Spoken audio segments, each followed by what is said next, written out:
चाषी को नवरात्रि उपहार देले प्रधानमंत्री नरेंद्र मोदी।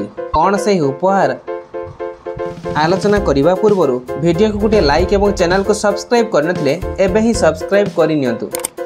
प्रधानमंत्री नरेंद्र मोदी आज किसान सम्मान निधिर 18तम किस्ती रिलीज करिसेंति।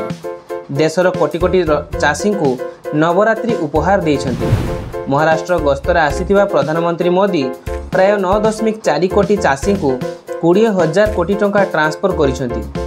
एही समस्त चाषी अकाउंट को 2,000 टंका ट्रांसफर करा जायतिला।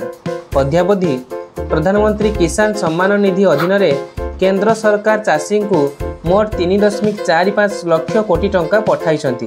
फेब्रुआरी 24, 2019 रे प्रधानमंत्री किसान सम्मान निधि योजना आरंभ करा जायतिला। एथिरे वार्षिक 3टी किस्ती रे 6,000 टंका चाषी को हस्तांतर करा जाए। एही टंका सीधा सड़क ट्रांसफर माध्यम चाषी अकाउंट को पठा जाए। महाराष्ट्र रे एही योजना 3टी किस्ती रे 1.20 कोटी चाषी को 32,000 कोटी टंका प्रदान करा जायछि। किसान सम्मान निधि योजनार 18तम किस्ती राज्य प्राय 91.51 लाख कृषक एवं 1900 कोटी अधिक लाभ पाइबे। यह व्यतीत प्रधानमंत्री मोदी महाराष्ट्र चाषी को नम शतकारी महासम्मान निधि योजनार 5म किस्ती प्राय 2,000 कोटी टंका अतिरिक्त सुविधा प्रदान करिसेंति।